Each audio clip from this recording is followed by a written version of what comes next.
देश जान गया है कि इलेक्ट्रल बॉन्ड घोटाले से भारतीय जनता पार्टी ने करीब 8,250 करोड़ रुपया चंदा इकट्ठा किया है।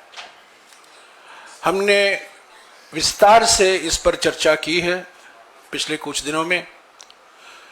जो 4 रास्ते अपनाए गए हैं बीजेपी द्वारा, पहला रास्ता था चंदा दो धंधा लो, यानी कि प्रीपेड घूस। दूसरा रास्ता था ठेका लो चंदा दो, यानी कि पोस्ट पेड घूस।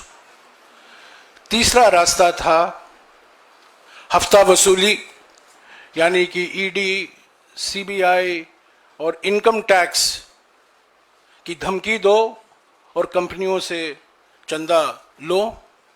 और चौथा रास्ता था फर्जी कंपनियों का रास्ता, यानी कि शेल कंपनी द्वारा चंदा लो। ये इलेक्ट्रल बॉन्ड घोटाला सुप्रीम कोर्ट ने कहा है ये संविधान के खिलाफ है, ये गैर संवैधानिक है। आज एक और सनसनीखेज खुलासा करने वाले हैं हमारे कोषाध्यक्ष अजय माकन जी, जो आपको बिल्कुल साफ तरीके से दिखाई देगा बीजेपी की क्या रणनीति है। 2024 के चुनाव के संदर्भ में कैसे विपक्ष की पार्टियों को निशाना बनाया गया है और खास तौर से कांग्रेस पार्टी को आर्थिक रूप से अपंग करने की खूब प्रयास हो रही है। पर हम डरने वाले नहीं हैं। अजय माकन जी ने जो अभी वो खुलासा करने वाले हैं, उन्होंने काफी गहरा विश्लेषण किया है और ये सब जानकारी इलेक्शन कमीशन के वेबसाइट पर उपलब्ध है। और उस पर अजय माकन जी जो खुद कंप्यूटर भाषा से वाकिफ हैं, मैंने आपको 4 दिन पहले पाइथन भाषा के बारे में कहा था। आज उन्होंने पाइथन के बाप, कंप्यूटर में पाइथन का बाप भी होता है, अजगर का बाप भी होता है, उस बाप का नाम है आर लैंग्वेज। इस आर कंप्यूटर भाषा को जो हम रिलीज कर रहे हैं, इलेक्शन कमीशन की वेबसाइट पर जो बीजेपी की अकाउंट की जानकारी है, उसका विश्लेषण हमारे कोषाध्यक्ष जी ने किया है। मैं अभी अजय माकन जी से गुजारिश करूंगा कि विस्तार से आपको ये सनसनीखेज खुलासे के बारे में आपको पूरी जानकारी दें। Ajay Maken ji, can I just say in English 1 minute? As most of you know, the electoral bond scam, through the electoral bond scam, the BJP collected over 8,200 crores as donation. There were different routes. There was a prepaid bribe route, there was a post-paid bribe route, there was a post-raid group, Chanda Dhanda, raid, paid, and there was a shell company route. Today, our treasurer Ajay Makan ji has analyzed the data that has available on the ECI website that has been filed by the BJP. He's used a high-level programming language called R, and he will now disclose some sensational details of the accounts of the BJP, which shows the complete hypocrisy of the BJP, which is engaged in tax terrorism. ये कर आतंकवाद है और कुछ नहीं है। और ये कर आतंकवाद का शब्द पहली बार बीजेपी के नेता अरुण जेटली ने पार्लियामेंट में इस्तेमाल किया था। और ये कर आतंकवाद के हमले जो हो रहे हैं, जो टैक्स टेररिज्म अटैक हो रहा है कांग्रेस पार्टी पर, उसका जवाब बीजेपी की भाषा में ही आज हमारे कोषाध्यक्ष देंगे। अजय माकन जी। धन्यवाद जयराम जी। साथियों, आप सब लोगों का बहुत बहुत स्वागत है। आज की ये प्रेस वार्ता हम लोग मुख्यतः दो भागों में इसको बांटेंगे। सबसे पहले तो किस तरीके से लेवल प्लेइंग फील्ड भाजपा की सरकार ने नहीं रहने दिया अपने ऑपोजिशन पॉलिटिकल पार्टी से, और कैसे बीजेपी को फेवर किया जा रहा है और इनकम टैक्स की उन्हीं धाराओं का इस्तेमाल करके कांग्रेस को पिनलाइज किया जा रहा है और बीजेपी की तरफ आंख बंद किया जा रहा है। सबसे पहले तो इस बात को की जानकारी हम आपके सामने रखेंगे। दूसरा भाग हमारी प्रेस कॉन्फ्रेंस के अंदर होगा कि किस प्रकार से कांग्रेस पार्टी को, प्रिंसिपल ऑपोजिशन पार्टी को तंग करके कांग्रेस पार्टी को आर्थिक तौर के ऊपर कांग्रेस पार्टी को एकदम से पंगु करा जा रहा है, अपंग किया जा रहा है आर्थिक तौर के ऊपर। ये हमारी दूसरी प्रेस कॉन्फ्रेंस का दूसरा भाग होगा। सबसे पहले साथियों मैं आपको बताना चाहूंगा, ये मेरे हाथ में रिप्रेजेंटेशन ऑफ पीपल्स एक्ट है और रिप्रेजेंटेशन ऑफ पीपल्स एक्ट में सेक्शन 29C ये हर पॉलिटिकल पार्टी के ट्रेजरर को बताता है कि हर पॉलिटिकल पार्टी को किस फॉर्मेट के अंदर जो डोनेशंस उसको आई हैं वो डोनेशंस को इलेक्शन कमीशन को और इनकम टैक्स को देना होता है, सेक्शन 29C। और जो एग्जेम्पशन मिलती है इसका सेक्शन 29C का सबसेक्शन 4 ये कहता है कि where the treasurer of any political party or any other person authorized by the political party in this behalf fails to submit a report under subsection 3, then notwithstanding anything contained in the Income Tax Act, such political party shall not be entitled to any tax relief under this act. तो कोई भी exemption लेने के लिए इस जो prescribe format इसके अंदर है उस प्रिस्क्राइब फॉर्मेट में अगर कोई भी वायलेशन होती है, जो ट्रेजरर अगर उसको करता है तो उसको एग्जेम्पशन उसकी विड्रॉ हो जाती है। और इसके अंदर जो सेक्शन 29C के अंदर जो परफॉर्मा है, ये परफॉर्मा फॉर्म नंबर 24A है। ये दोनों की दोनों चीजें 29C और परफॉर्मा जो फॉर्म 24A है, ये हमने बैकग्राउंड नोट सर्कुलेट किया है, आप लोगों के फोन में अभी तक के आ गया होगा, उसमें दोनों की दोनों चीजें हैं। तो आप लोग अगर इस पे भी ध्यान देंगे तो वो आपको मिल जाएगा, उसमें कोई आपको चिंता करने की बात नहीं है। इसके अंदर जो मुख्य बहुत बेसिक चीजें मांगी गई हैं कि कोई पॉलिटिकल पार्टी बताए कि किससे उसको डोनेशन, नाम बताए कि किसने उसको डोनेशन दिया और उसका एड्रेस बताए कि किसने उसका डोनेशन दिया, और अमाउंट बताए कितना डोनेशन दिया, और ये बताए कि चेक में दिया, आरटीजीएस में दिया, और 20,000 से ऊपर जिन लोगों ने डोनेशन दिया है उसका इसमें जिक्र करना होता है। और जो वो इनकम टैक्स डिपार्टमेंट को और इलेक्शन कमीशन को जो पॉलिटिकल पार्टी देती है, वो पॉलिटिकल पार्टी जो देती है इलेक्शन कमीशन उसको अपने वेबसाइट पे डालती है। हम लोगों ने पिछले 2 साल में इलेक्शन कमीशन ने जो वेबसाइट में डाला और जो 2017-18 जिसके आधार पे हमारे 135 करोड़ रुपए बैंक अकाउंट से छीन करके ले गए, हमने वो दोनों सिर्फ एनालिसिस करी। तो ये इस प्रकार से जो ये फॉर्म है, ये फॉर्म आपको इलेक्शन कमीशन की वेबसाइट पे हर पॉलिटिकल पार्टी का मिलेगा, हर पॉलिटिकल पार्टी का।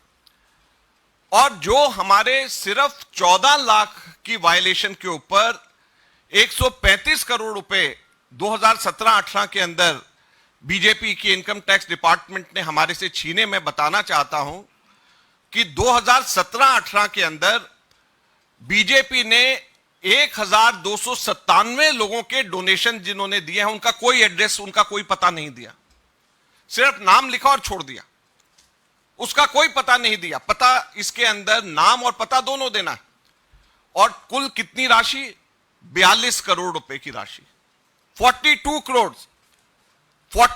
करोड़ के लोग की राशि के बारे में कोई अता पता नहीं है कि वो आदमी जो है कहां रहता है, क्या पाकिस्तान में रहता है, क्या किस जगह पे हमारे देश में रहता है, उसका एड्रेस क्या है। और ये क्लियर वायलेशन है। इनकम टैक्स ने ये 42 करोड़ की वायलेशन पे तो आंख पे पट्टी लगा ली, और मात्र 14 लाख रुपए के हमारे केवल 23 लोगों ने जो भी हमारे मेंबर ऑफ पार्लियामेंट थे, हमारे एमएलए थे, केवल 23 लोगों ने जो पैसे हमारे कैश में डिपॉजिट कराए, बाद में हमने उनके नाम, सब पैन नंबर सब उनका बताया, उसके बेसिस के ऊपर हमारे 135 करोड़ छीन करके ले गए। लेकिन जो 42 करोड़ रुपए, 42 करोड़ रुपीस जो बीजेपी ने, जिसका पता भी नहीं बताया, उनके बारे में एकदम चुप बैठे हुए, कुछ भी नहीं किया। 1297 लोगों का पता नहीं बताया, 1297, 1297, और 92 लोगों के तो नाम भी नहीं है। डोनर्स की लिस्ट है और 92 लोगों का नाम और पता, नाम ही नहीं है कि ये 92 लोगों का नाम कौन सा है। अजय माकन है, जयराम रमेश है, अजय कुमार है, वो नाम भी नहीं उन्होंने उसके अंदर लिखा। 92 लोगों का, तो 92 लोगों का नाम नहीं, 1297 के एड्रेसेस नहीं, ये सिर्फ 2017-18। अब हमने हर साल का और खास तौर के ऊपर पिछले 2 सालों का जब एनालाइज किया, तो पिछले 2 सालों में 253 लोगों के नाम नहीं, 2.5 करोड़ ऐसी राशि ली है जिसका नाम भी नहीं है। 1.05 करोड़ लिया है 126 लोगों का पिछले 2 सालों में, जिनका एड्रेस नहीं। और इनकम टैक्स डिपार्टमेंट बीजेपी की इस कमी और हमारे इलेक्शन कमीशन इन सब चीजों के ऊपर आंख बंद करके बैठी हुई है। कांग्रेस सिर्फ सामने नजर आती। इनकी जितनी भी वायलेशंस हैं, हम लोगों ने सारी की सारी वायलेशंस को उसी पैरामीटर से एनालाइज किया जिससे इन्होंने हमारे को गलत तरीके से एनालाइज किया। उसके ऊपर कितना इनकम टैक्स लगना चाहिए, कितनी उसके ऊपर इंटरेस्ट लगना चाहिए, और पिछले 7 सालों का जो हम लोगों ने हिसाब लगाया है, उससे 4,600 करोड़ रुपया बीजेपी के ऊपर पेनल्टी लगती है। 4,600 करोड़ रुपए, 4,600 करोड़ रुपीज पेनल्टी बीजेपी के ऊपर लगती है। Income tax department should raise a demand of 4,600 crore rupees from the BJP because of these violations. और हम इनकम टैक्स डिपार्टमेंट से डिमांड करते हैं कि उनको कांग्रेस की ये कमी नजर आती है, लेकिन ये 4,600 करोड़ की जो पेनल्टी बीजेपी से लेनी चाहिए, why is it not looking at these violations done by the BJP, जो क्लियर कट वायलेशंस हैं। आप लोग भी जाकर के इसमें वेबसाइट पे ECI से डाउनलोड कर सकते हैं और देख सकते हैं। मैंने जो अपने यहाँ पे निकाला है, जिस तरीके से आर लैंग्वेज का मैंने निकाला है, ये भी हम आपको देंगे। आप लोग खुद भी इसमें से देख सकते हैं, अपने ऑफिस में किसी को दिखवा सकते हैं इसके अंदर किस तरीके से। और जो मैंने टोटल फिगर्स बताए हैं कि इतने नाम मिसिंग है, इतने एड्रेसेस मिसिंग है, इतना टोटल अमाउंट है, ये सब कंप्यूटर एडेड लैंग्वेज AI और R लैंग्वेज को यूज करके हम लोगों ने निकाला है। तो इसमें कहीं पर भी कोई गुंजाइश नहीं है कि इसमें कोई भी कहीं पे भी कोई गलती। अब प्रश्न ये उठता है कि क्या इसको लेवल प्लेइंग फील्ड कहेंगे? हम लोगों को जो नोटिसेज आए हैं, मैंने आपको बताया सीताराम केसरी जी के जमाने के हमारे 1993-94 के नोटिसेज हमारे को आए, सीताराम केसरी जी के जमाने के। और जब नोटिसेज पिछली बार आए थे, डिमांड कल हमारे पास में आया है 53 करोड़ का। सीताराम केसरी जी के जमाने के 53 करोड़ का डिमांड कांग्रेस का 1993-94 का कांग्रेस को आया।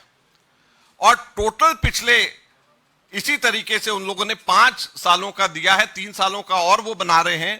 टोटल 1823 करोड़ की डिमांड कांग्रेस पार्टी से करी गई है। 1823 करोड़ का डिमांड इनकम टैक्स ने कांग्रेस पार्टी से किया है। तो आप ये सोचिए कि एक तरफ बीजेपी की जो वायलेशंस हैं उसको आंख बंद कर रहे हैं, और हमारे हिसाब से वो अगर वायलेशंस वही बात बीजेपी पे लगाया जाए तो 4,600 करोड़ का बनता है।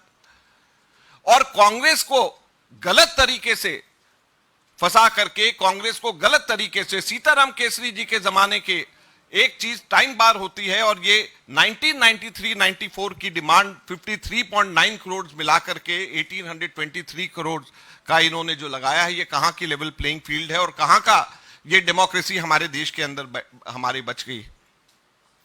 हमारे यहां पर जो डिमांड रेज करी गई है वो इस बेसिस पे करी गई है कि 5 साल पहले कुछ डायरीज जो हैं चलानी डायरीज के नाम से रिकवर हुई थी। उन डायरीज के अंदर कुछ एंट्रीज हैं जिसके बेसिस के ऊपर कांग्रेस पार्टी के ऊपर ये सारी डिमांड रेज करी गई। अब हम सिंपली ये पूछना चाहते हैं, एक बड़ी सिंपल सी चीज पूछना चाहते हैं कि चलानी डायरी के बेसिस के ऊपर इनकम टैक्स डिपार्टमेंट जाग जाता है, लेकिन जैन डायरी में जिसमें अडवाणी जी, और उस वक्त अडवाणी जी बीजेपी के नंबर 1 नेता हुआ करते थे, उसके बेसिस पे बीजेपी के ऊपर क्यों नहीं टैक्स मांगा जाता है, इनकम टैक्स? येडुरप्पा डायरी के बेसिस के ऊपर, डीके शिव कुमार की डायरी के बेसिस के ऊपर टैक्स मांगा जा सकता है कांग्रेस से, लेकिन येडुरप्पा डायरी के ऊपर जो बीजेपी के लीडर्स को जो पैसे दिए गए हैं उसके ऊपर इनकम टैक्स आंख बंद कर लेता है। बंगारू लक्ष्मण कन्विक्टेड हुए, पैसे लेते हुए बीजेपी के अध्यक्ष देखे गए, उसके ऊपर कभी भी इनकम टैक्स डिपार्टमेंट नहीं जागती है। जब वो पीछे के केसेस खोल रही हैं तो बंगारू लक्ष्मण के टाइम के ऊपर क्यों नहीं खोले गए? येडुरप्पा डायरीज के ऊपर क्यों नहीं खोले गए? क्यों केवल और केवल कांग्रेस पार्टी के समय के ऊपर उनको ये डायरीज ध्यान में आ रही है, सहारा बिरला डायरी उनको ध्यान नहीं आ रही जिसमें मोदी जी के खुद का नाम है? तो सहारा बिरला डायरी जिसमें मोदी जी का खुद का नाम, उसको नजरअंदाज। जैन डायरी जिसमें अडवाणी जी का खुद का नाम, उसको नजरअंदाज। येडुरप्पा डायरी जिसके अंदर तमाम बीजेपी के नेताओं को पैसे दिए हुए हैं, उसको नजरअंदाज। तो केवल और केवल कांग्रेस पार्टी को तंग करने के लिए, कांग्रेस पार्टी के ऊपर इस बात को उठाने के लिए क्यों यह किया जा रहा है? तीसरा जो सबसे मुख्य प्रश्न इस बात पे हम लोग उठाना चाहते हैं, टाइमिंग पे।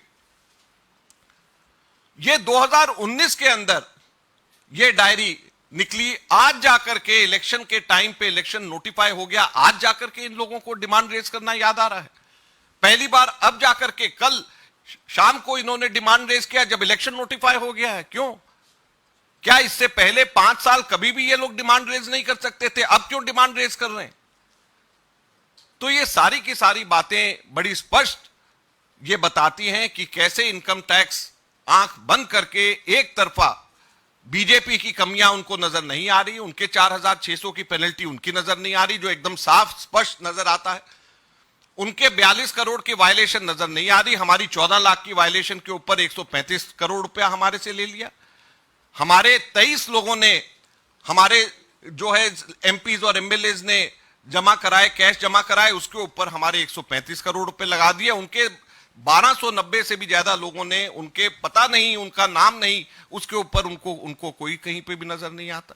तो इसलिए हम लोग आपसे ये कहना चाहते हैं, आज ये समय आ गया है, अगर आप लोग इसको जनता को सही तरीके से नहीं दिखाएंगे और प्रिंसिपल ऑपोजिशन पार्टी को पुराने केसेस, सीताराम केसरी जी के जमाने के केसेस निकाल करके तंग किया जाएगा ताकि हमारे बैंक अकाउंट्स हमारे दोबारा से फ्रीज करे जा सके, ताकि फिर से हम सब लोगों को तंग करा जा सके, तो कैसे हमारे देश के अंदर लोकतंत्र जिंदा रहेगा? ये आप लोगों के सामने की बात है। हम मांग करते हैं इनकम टैक्स से कि 4600 करोड़ रुपए बीजेपी से इसी वक्त उनको नोटिस दिया जाना चाहिए। मैंने आपको पूरे फैक्ट्स, फिगर्स और पूरे उसकी लोकेशंस कहां पे है उसकी मैंने जानकारी आप लोगों को दी है, और मैं उम्मीद करता हूं कि इनकम टैक्स डिपार्टमेंट इसी तेजी से कार्रवाई करेगा जैसे तेजी से कार्रवाई उन्होंने कांग्रेस के खिलाफ करी।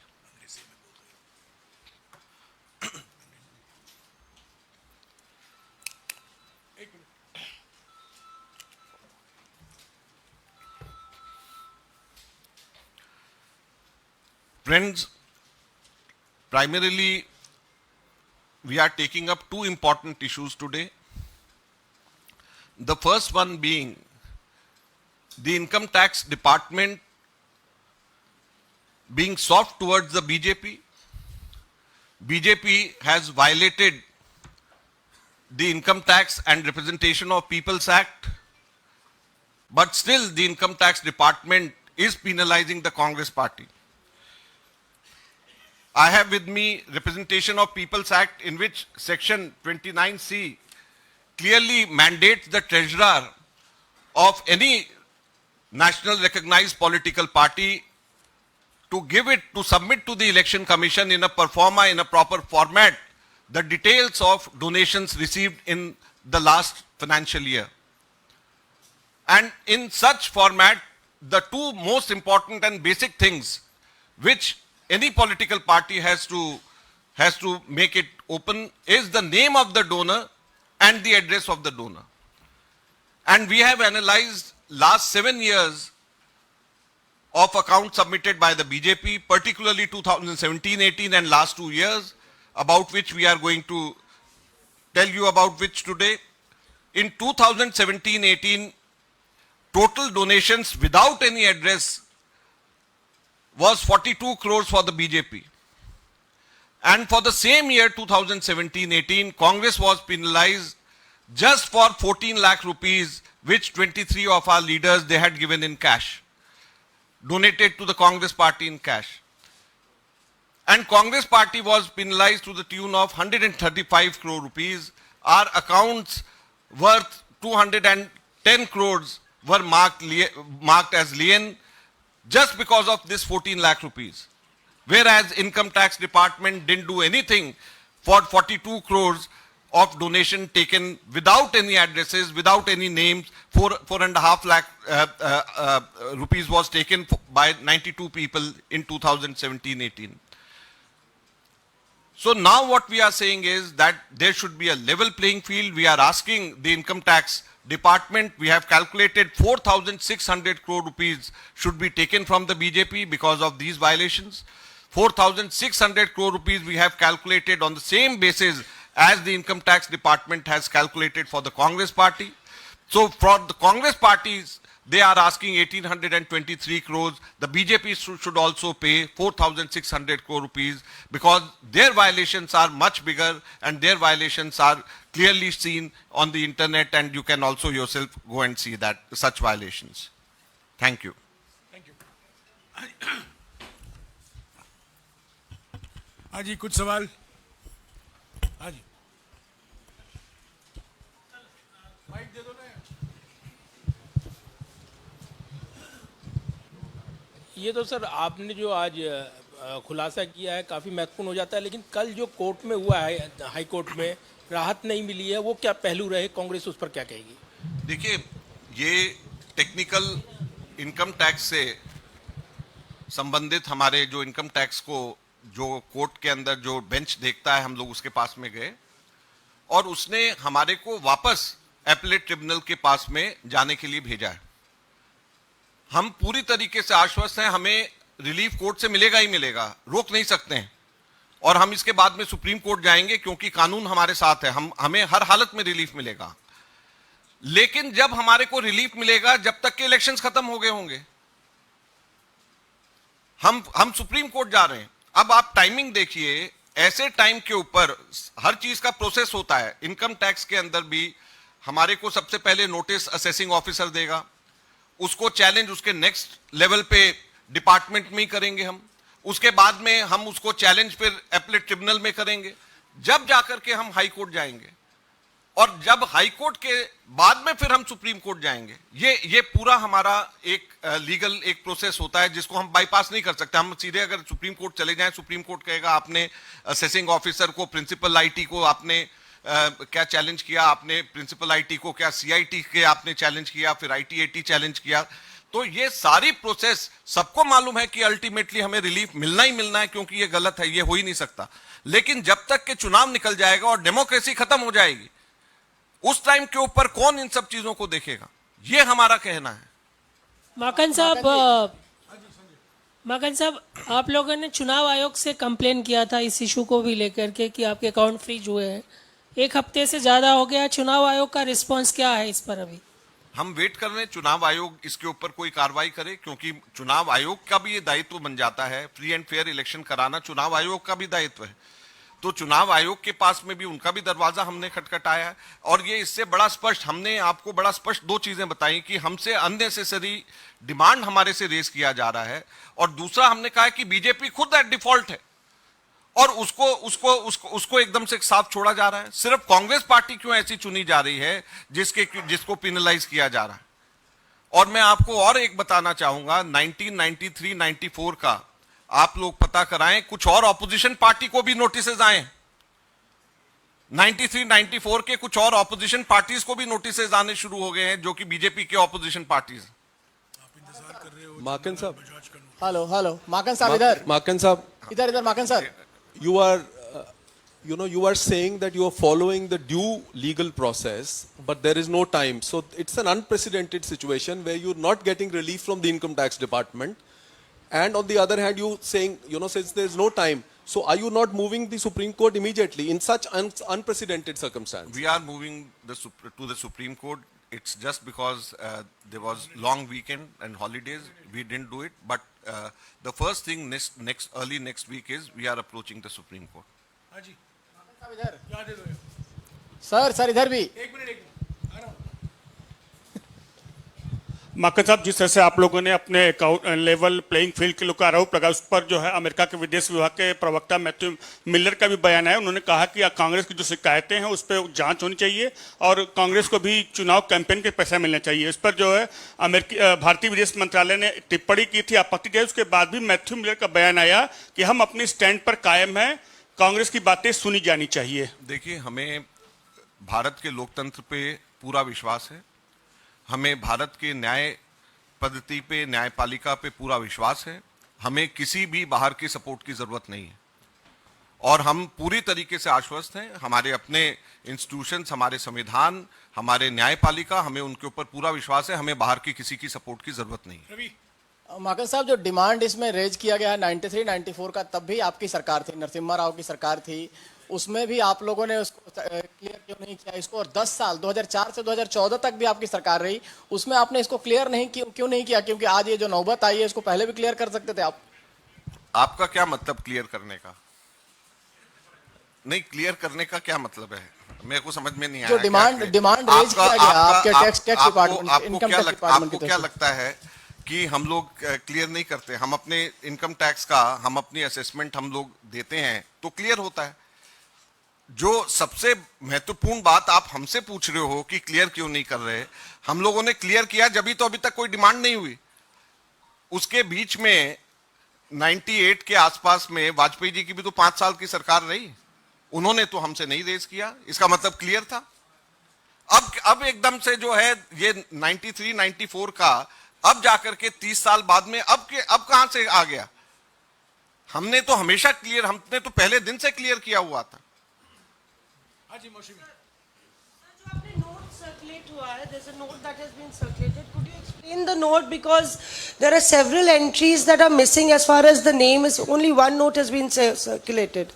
22-23 contribution in excess of 20,000, and there are entries missing in 5 lakh, 2 lakh, 8 lakh rupees for the BJP. अच्छा। So could you explain you why are this talking about particular this note has been circulated? Why this note is circulated? You've asked a good question, because this is just one page out of 400, more than 400 pages note. This is I have sent you a prototype of what is submitted to the Election Commission, and this is the first page of 2022-23, and in the first page you can see this note I have circulated, because the first page itself clearly indicates how big this anomaly is, because at many places you won't find the name and the address itself. So imagine on one page, the first page, if you can see such discrepancies, what would be the fate in rest of the pages? It is a 400-page document, out of which this is just 1 year. So we have analyzed 3 years, the details of which I have given, I have compiled and given. This is one page which I have circulated. That is in all three in total would be around 8-9. But for all 8 years, it would not be less than 2,500 pages.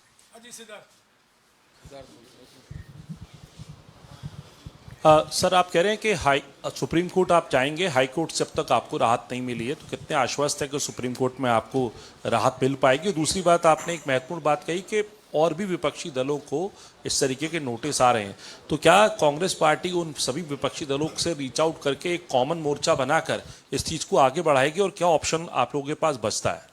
देखिए, इसमें हम लोग जो हैं, इसको ये लोकतंत्र पे हमला है। सबसे बड़ी बात तो हमको ये समझना चाहिए, हमारे फाइनेंसेस इस तरीके से, अगर अब इसका नेक्स्ट स्टेप हमारा अकाउंट फ्रीज करना है, तो जैसे हमारा 1 महीने पूरा इन्होंने 280 करोड़ के करीब हमारे अकाउंट को फ्रीज रखा, जिसमें से 135 करोड़ रुपए निकाल करके ले गए। ये तब की बात है जबकि 135 करोड़ की डिमांड थी। अब 1823 करोड़ की डिमांड है, तो आप सोचिए कि ये कहां तक, किस एक्सटेंट तक के जा सकते हैं। तो ये लोकतंत्र पे हमला है। तो इसको हम लोग चाहे सड़क के ऊपर उतर करके लड़ने के लिए लाइक माइंडेड पार्टीज के साथ में, इससे बड़ा हमला लोकतंत्र पे मैं नहीं समझता कि आज तक के कभी भी हुआ होगा। और इसलिए हम लोग इसको सीरियसली बोल रहे हैं, क्योंकि आपको समझ लेना चाहिए कि इलेक्शंस के दौरान में हम लोग अगर अपनी पब्लिक मीटिंग्स के ऊपर पैसे हम नहीं खर्च कर सकते, कैंडिडेट्स को हम अपने आरटीजीएस नहीं हम भेज नहीं सकते, हम लोग एडवर्टीजमेंट्स हम लोग आप लोगों को नहीं कर सकते, तो हम लोग किस तरीके से, कोई उधार पे तो हम लोगों को पैसे देगा नहीं। तो ये बहुत बड़ा हम लोगों पे हमला है। हम लोग लाइक माइंडेड पार्टीज के ऊपर से भी हम लोग बात करेंगे, बाकियों को जिनको नोटिसेस कईयों को आया है, जो हमें पता चला है, ये एकदम रिसेंट डेवलपमेंट है। कल ही कि हम लोगों को भी कल ही ये सारे नोटिसेस आए हैं और अपोजिशन पार्टीज को भी नोटिसेस आ रहे हैं, तो ये रिसेंट डेवलपमेंट है। हम लाइक माइंडेड पार्टी से बात करेंगे। सुप्रीम कोर्ट में हम इसलिए आश्वस्त हैं क्योंकि हमें उम्मीद है कि सुप्रीम कोर्ट डेमोक्रेसी को किस तरीके से बचाया जा सके उस चीज को ध्यान में रख करके इस बात को देखेगा। ये सिर्फ टैक्सेशन मैटर की तरह नहीं इसको लिया जाना चाहिए।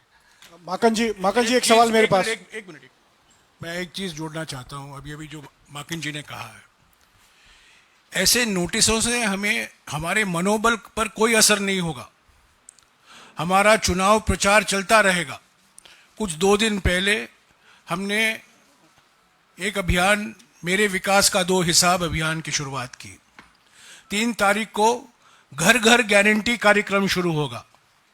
तो इस पर कोई शक नहीं होना चाहिए कि ऐसे नोटिसों से जो अभी हम गुजर रहे हैं, जो नोटिस आफ्टर नोटिस आ रहा है, सीताराम केसरी जी के ज़माने के नोटिस आए हैं, उसके पहले उमाशंकर दीक्षित के ज़माने के नोटिस आएंगे, और हम इंतज़ार कर रहे हैं जमनालाल बजाज जो कोषाध्यक्ष जी थे जब महात्मा गांधी नेतृत्व करते थे, जमनालाल बजाज के समय के भी नोटिस हमें आएंगे। हम उसका इंतज़ार कर रहे हैं, पर हमारे मनोबल पर इसका कोई असर नहीं होने वाला है। हमारा चुनाव प्रचार चलता रहेगा। हम और आक्रामक होंगे, हम डरने वाले नहीं हैं, क्योंकि जो डरा रहे हैं वो खुद डरे हुए हैं। हाँ जी, आपका। माकन जी इधर मेरे इनको मैं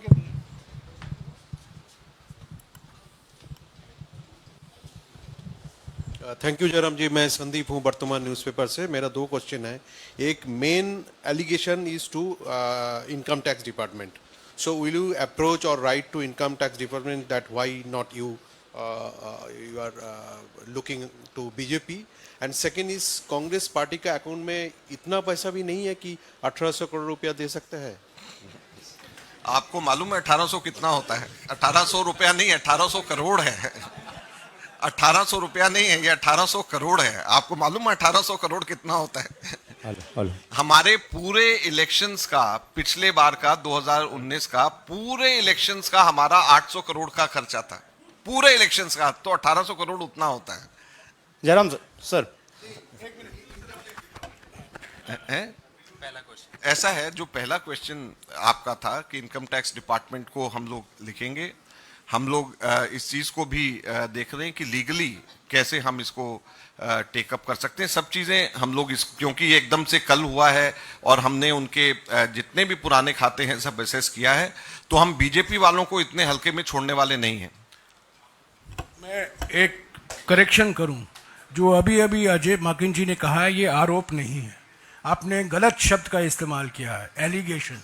ये एलिगेशन नहीं है, ये इलेक्शन कमीशन के वेबसाइट पर जो जानकारी खुद पार्टियां देती हैं उस पर हमने एआई का इस्तेमाल करके, आजकल हर बच्चा हमारे देश में आई और एआई की बात करते हैं, तो हम भी कुछ एआई जानते हैं और उसी एआई के सहारे हमने जो जानकारी बीजेपी पार्टी ने वेबसाइट पर है उसका विश्लेषण करके इन्होंने ये तथ्य आपके सामने रखा है। तो इसको एलिगेशन मत कहिए। ये 4620 4620 राइट, 4600 करोड़ रुपया जो वायलेशन है, ये एलिगेशन नहीं है, ये एआई के द्वारा जनरेट किया गया है। मगन जी, सवाल ये है कि इलेक्शन अपने शबाब पर है, आप लोगों के पास, कांग्रेस खाते के पास पैसा नहीं और बीजेपी के पास हजारों करोड़ रुपए हैं। इलेक्शन आम लोगों की भाषा में किस तरह से प्रभावित हो रहा है आप लोग का चुनाव प्रचार, किस तरह से डे टू डे जो एक्सपेंसेज हैं वो कांग्रेस नहीं कर पा रही, लोगों तक ये बात कैसे पहुंच रही है? देखिए, ये तो आप लोगों को हम बता रहे हैं कि क्या स्थिति है और बीजेपी की क्या मंशा है, ताकि आप लोगों को जागरूक करें, लोगों को बताएं कि किस तरीके से लेवल प्लेइंग फील्ड नहीं रखा जा रहा है। अभी इसको इससे भी जोड़ करके देखिए, एक तरफ तो बीजेपी के अनकॉन्स्टिट्यूशनल बॉन्ड्स का पैसा उनके पास है, हजारों करोड़। दूसरा, उन्होंने जिस तरीके से जमा कराया है पैसा, उसमें नाम नहीं दिए डोनर्स के, उनके एड्रेसेस नहीं दिए डोनर्स के, वो एक वायलेशन अलग से, वो भी इलीगल है। एक तरफ तो इलीगल पैसे के ऊपर पैसे को देख करके इनकम टैक्स डिपार्टमेंट आंख बंद कर रहा है, और दूसरी तरफ कांग्रेस ने जो क्राउड फंडिंग से हमारे पैसे इकट्ठे हो रहे हैं, जो हमारे यूथ कांग्रेस ने मेंबरशिप ड्राइव से पैसा इकट्ठा किया, जो एनएसवाई ने जो जेब खर्ची जो हमारे स्टूडेंट्स हैं उनके पैसे हैं, उनके ऊपर डाका डाल रहे हैं। 135 करोड़ रुपया इनकम टैक्स डिपार्टमेंट ऑलरेडी ले गया है, जो कि हमारे इलेक्शन में खर्च हो सकता था। तो अगर आप पिछले बार के अगर इलेक्शन में एक्सपेंसेस से कंपेयर करें तो ऑलरेडी ऑलमोस्ट जो है 20% के करीब तो इलेक्शन कमीशन हमारे बैंक अकाउंट से उठा करके ले गया, जो हमारा पिछली बार इलेक्शन में खर्च हुआ था। तो ये लेवल प्लेइंग फील्ड कहां से है? ये डेमोक्रेसी में अगर प्रिंसिपल ऑपोजिशन पार्टी पे ऐसा हमला होगा तो कैसे लेवल प्लेइंग फील्ड होगी, ये लोगों को समझने की जरूरत है। और अगर फिर ये ऐसी पार्टीज को वापस मौका देंगे तो ये अगली बार तक के तो डेमोक्रेसी रहेगी नहीं। सर, पहले फेज के चुनाव का नामांकन खत्म हो चुका है, कोषाध्यक्ष आप कांग्रेस पार्टी के हैं, और क्योंकि चुनाव लड़ना है उसके लिए रिसोर्सेज चाहिए, रिसोर्सेज आपके पास नहीं है, तो क्या कोई ऑल्टरनेटिव स्ट्रैटेजी पर कांग्रेस पार्टी काम करेगी? कैसे आप रिसोर्सेज जनरेट करेंगे ताकि इलेक्शन लड़ सके? देखिए, हम लोगों के पास में plan B, plan C, plan D सब हम लोगों के तैयार है। आज हम सिर्फ इतना ही बताना चाहेंगे, इतना मैं आपको कह सकता हूं कि हम लोग जो हैं हर तरीके की प्रेशर के लिए, उसको झेलने के लिए, उससे लड़ने के लिए आक्रामक तरीके से हम लोग तैयार हैं। हमारे पास में हर तरीके की इवेंचुअलिटी को फेस करने के लिए प्लान्स हमारे पास इन प्लेस हैं, और हम लोग उसको समय आने के ऊपर उसका उपयोग करेंगे। Hi, this is Samir. I'm from New York Times newspaper. You are clearly at the disadvantage in terms of resources and other things. What does it say about the prospects of the free and fair election in this country? Because when you have like large opposition parties having not those kinds of resources to fight that kind of thing? Thanks. Under these circumstances, we are trying to give our best performance, but the question which you asked was about free and fair elections. So already you can see that it won't be a free and fair elections, because the most important thing is the resources. If we are not allowed to utilize our own resources, 135 crores from own bank account was stolen by the BJP ruling party, which is around 20% of what we spent last time. How can it be a free and fair election? And we are facing another onslaught on our accounts, because now 1823 crore rupees of demand notice has come to us. It means that they are going to do the same thing which they did last time with just 135 crore of demand notice. So this in no way seems to be a free and fair election. The democracy is under attack, and this they are doing to the principal opposition party, the Congress party, and other parties also. While I was coming, I got information that at least 2 other opposition parties also have got similar notices for the year 1993-94. So imagine these tax notices from 1993-94 are being sent to ensure that the political parties are unable to spend their entire amount of money which they have collected from their own resources. माकन जी, कल प्रधानमंत्री ने कहा, Twitter पे कहा कि भाई कांग्रेस बाज नहीं आ रही है और दबाव डाल रही है। मतलब 70 साल से आप सत्ता में थे और अब 10 साल से सत्ता से बाहर हैं, सिर्फ 3 राज्यों में आपकी सरकार है, फिर भी आपकी इतनी हिम्मत हो रही है कि आप सुप्रीम कोर्ट के चीफ जस्टिस को आप प्रभावित करने की कोशिश कर रहे हैं। इतनी ताकत कहाँ से लाते हैं आप? ये प्रेस कॉन्फ्रेंस इस सनसनी के खुलासे पर है। जो प्रधानमंत्री ने कहा है उसका जवाब कल ही हमारे कांग्रेस अध्यक्ष और मैंने दे दिया है। ये आप कह रहे हैं कि ये लोकतंत्र पे खतरा है और ये इनकम टैक्स की टेक्निकलिटीज का मामला नहीं है, तो सुप्रीम कोर्ट जाने के लिए आपको इनकम टैक्स से क्यों जोड़ रहे हैं उसको? देखिए, हम सुप्रीम कोर्ट में हमारे देश के सबसे अच्छे लीगल ब्रेन्स की हम मदद ले रहे हैं और हम इसको कानूनन हम लोग इसको टैकल कर रहे हैं और हमें उम्मीद है कि सुप्रीम कोर्ट से हमें न्याय मिलेगा और जो भी सुप्रीम कोर्ट में हमें कहना होगा, जो बात आपने कही है वो भी कहेंगे और जो जिस तरीके से हमारे को प्रताड़ित किया जा रहा है क्योंकि हम प्रिंसिपल ऑपोजिशन पार्टी हैं, वो भी बात हम कहेंगे। सुप्रीम कोर्ट में हम क्या कहेंगे इसकी स्ट्रैटेजी आज यहाँ पे प्रेस कॉन्फ्रेंस में बताना ठीक नहीं, लेकिन आपकी बात भी वाजिब है। एक दो सवाल यूट्यूबर से ले लो। सर माकन जी 135 करोड़ रुपए का लियन और 1800 करोड़ रुपए का डिमांड नोट, इन दोनों पैसे को हटा के कांग्रेस के पास कितना पैसा बचेगा लोकसभा चुनाव लड़ने के लिए? आपको लगता है कि इसके बाद में भी कुछ बच जाएगा?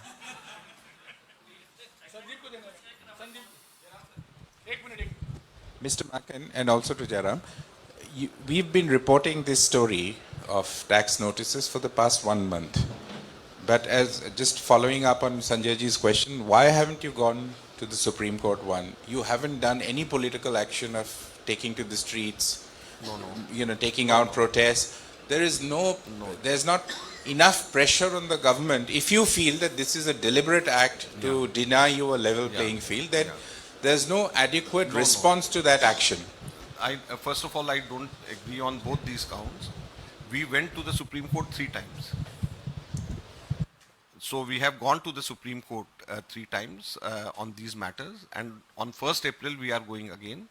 We went for an early hearing also to the Supreme Court, but Supreme Court said since we'll be hearing you out on 1st April, there is no need for early hearing. So on 1st April, there is already it is listed there.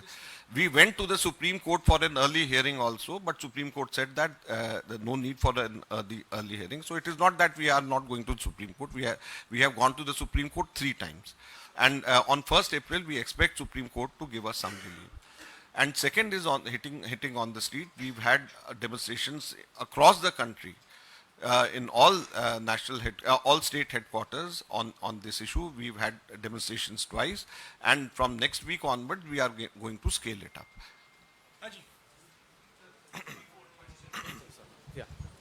And you may recollect that Sonia ji herself, along with Kharge ji and Rahul Gandhi ji, came here to address this issue. Give me a single example when Sonia ji, Rahul ji and Kharge ji, all 3 of them together, Jairam ji, myself, the entire KC Venugopal, all of us, we took up this issue. So be it in the court, be it in the public, or also on the street, we are very serious, and whatever best we can do, we are doing. It's a threefold question. The IT one question. When the ITAT had actually heard this matter, it had noted that the 20% demand that the IT department had made, you'd not paid that, and the IT proceedings that started, recovery proceedings, were from 2021. Then why was this 20% not paid? And even at the High Court, when it was hearing this particular matter, Justice Yashwant Verma had a clear question to ask, that was the Congress party, sleeping till 2021?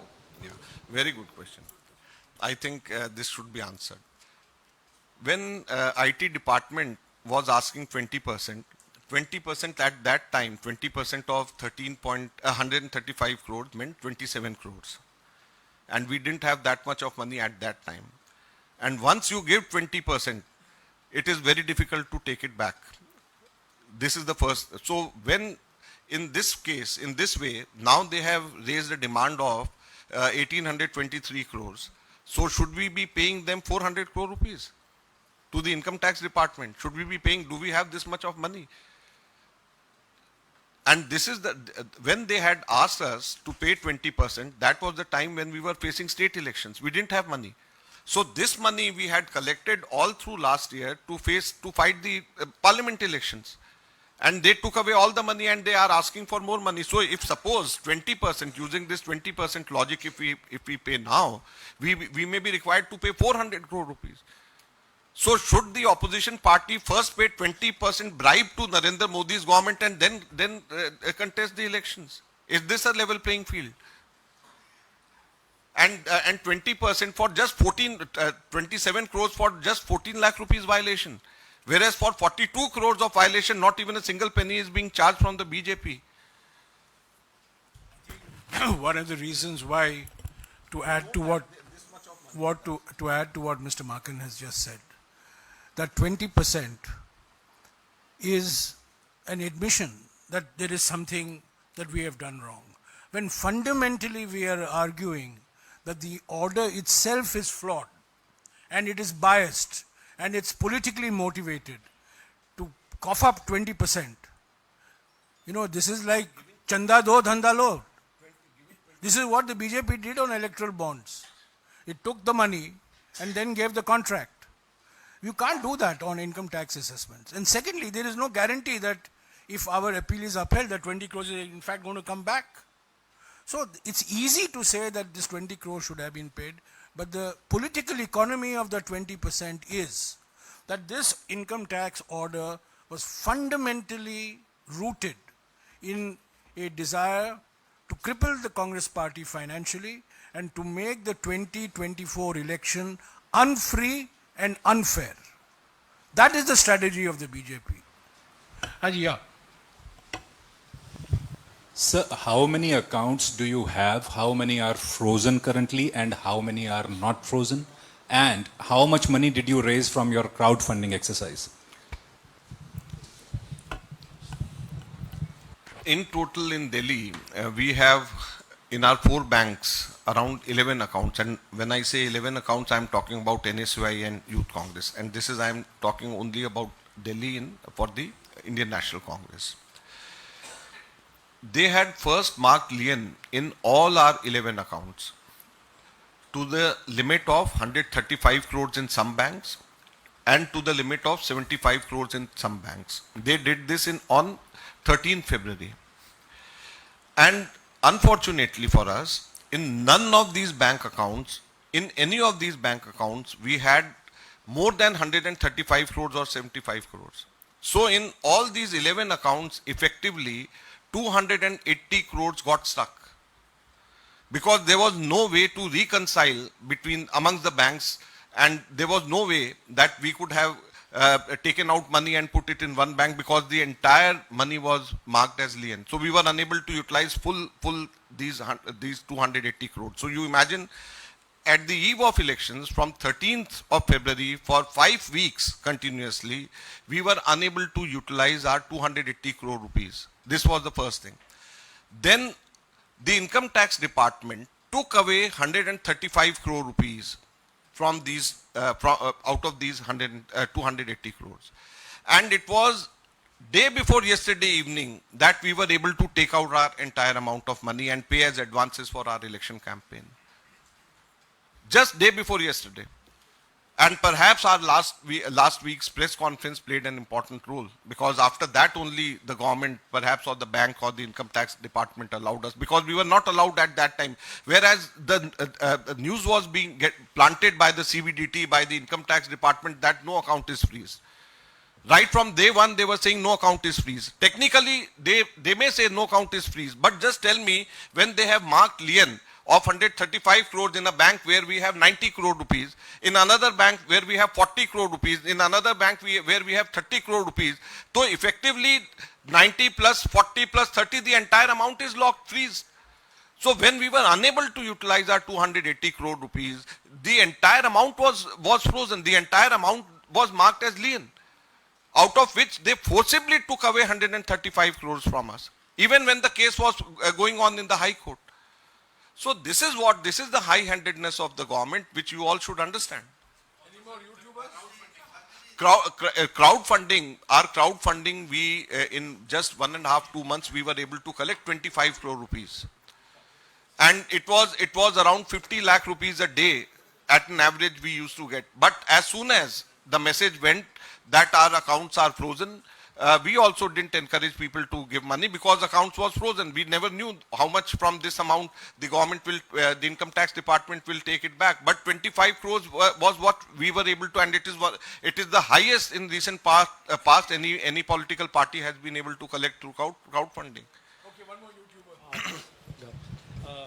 Mr. Markan, when the Delhi High Court rejected your plea, it also noted that the tax department appears to have collected substantial and concrete evidence warranting further scrutiny and examination. In background to this, given this statement because High Court has the same bench has rejected 3 times our appeal. So which one are you talking about? This is the 28th March. Okay.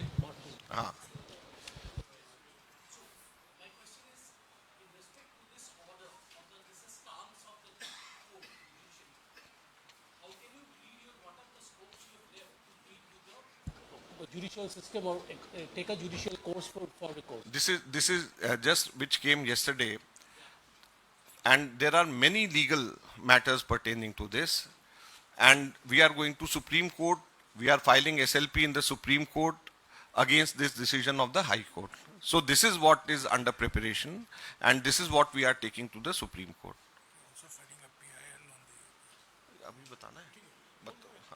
Acha, I had kept it for another press conference, but Jairam ji wants me to announce that I am filing a PIL to take 4,600 crore rupees from the BJP on the basis of what we have got now, what I have just told. So we are approaching court, and as a PIL, we are going to approach courts. We'll see which court, which level. We'll see which court. We'll see which court, which level to approach. माकन जी सवाल इधर से. Let us see. We'll discuss. Maken ji, Congress party, we are thinking to file. We are thinking to file a PIL. आप पूछ लो. He is not just a treasurer. During the COVID pandemic, he is one person I know who spent his time very productively. He's become one of India's leading computer programmers. He can program in Python, he's program in R. He can get a job in any top software export company. So when he has applied R language to the ECI data, I think these are nothing to be sneezed at. He's more than a treasurer. One thing I would like to clarify. Jairam ji does not mean that I am quitting politics. Maken sir.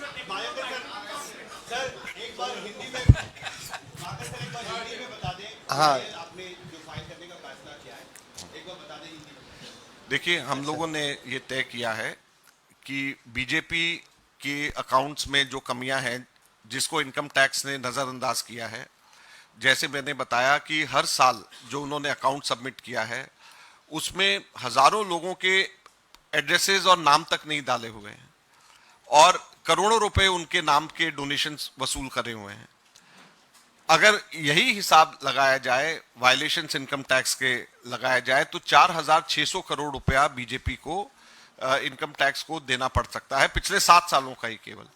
तो इसको लेकर के हम लोग सोच रहे हैं कि हम PIL डालेंगे, हम कोर्ट जाएंगे, और कौन डालेगा, किस कोर्ट में डालेंगे, इस चीज की हम लोग चर्चा करेंगे, लेकिन हम PIL लेकर के हम इसको जाएंगे और बीजेपी के से 4,600 करोड़ रुपए की डिमांड करी जानी चाहिए, ये हम मांग करेंगे. माकन साहब, मेरा सवाल ये है कि जब आप ये प्रेस कॉन्फ्रेंस इस वक्त कर रहे हैं, देश से बाहर भी कांग्रेस पार्टी के अकाउंट फ्रीज होने का मुद्दा उठाया जा रहा है. UN में ये मुद्दा उठाया गया और ये कहा गया कि भारत में लेवल प्लेइंग फील्ड जो है, इलेक्टोरल जो प्रोसेस है, उसमें पॉलिटिकल पार्टीज को दी जा रही है या नहीं दी जा रही है, इसको लेकर कंसर्न जताया गया. आपको लगता है कि देश की छवि भी इससे खराब हो रही है? देखिए, मैं इस बारे में सिर्फ इतना कहना चाहूंगा, ये हमारा आंतरिक मामला है और हमारा संविधान सक्षम है. मैंने पहले भी बोला, हमारा संविधान सक्षम है, हम लोग सक्षम हैं कि अपने आंतरिक मामले को हम खुद ही सुलटाएं. हमारी न्यायपालिका मजबूत है और हमें उस पर पूरा भरोसा है. तो हमें किसी भी बाहरी मदद की जरूरत नहीं है, किसी विदेशी ताकत की जरूरत नहीं है. हम सक्षम हैं और हम इस मसले को हम खुद उठाएंगे और बाहर की किसी की भी हमारे को मदद की जरूरत नहीं है. शुक्रिया. Last question. Hi, thank you so much. Two things, sir. Firstly, the 31st March India Alliance protest. A, do you have permission from the Delhi police to protest on Ramlila Maidan? And two, for an international audience that likes to see a big picture, because that's what I represent, can you tell us the importance of that protest on the 31st? A, permission from Delhi police, and B, think, the permission importance. part I will say, and the other things Jairam ji can say. Permission, yesterday evening I was told that the police has permitted. Yesterday evening I was told that we've got permission. The Joint Commissioner has informed that we've got permission. This is what was told to me yesterday. Rest of the things I think Jairam ji can explain. No, this will be the second major India Group rally over the last 10 days. As you know, we had at the culmination of the Bharat Jodo Nyaya Yatra on the 17th of March in Shivaji Park in Mumbai, we had a very major India Group rally in which leaders of all the members of the India Group participated. And it's expected that the 31st rally in Ramlila grounds would be a similar such occasion. Well, the main objective is to highlight the threats to democracy by the actions of the BJP, the determined actions of the Prime Minister, who ensure that we are one nation, no election, that this is going to be an unfree election, unfair election. The Election Commission did not even meet the India Group on the issue of 100% VVPATs. Now they've unleashed tax terrorism. This is nothing but tax terrorism against the Congress and a few other opposition parties, reopening tax records going back 34 years, 32 years, making completely unjustified and unreasonable demands, while allowing the BJP to go scot-free by the same yardstick. And then, of course, indulging in this horrendous scam which has been declared unconstitutional by the Supreme Court, the electoral bonds. So this is a political rally, and it's meant to demonstrate solidarity against the authoritarian regime of Mr. Modi, who is hell-bent on decimating all opposition parties.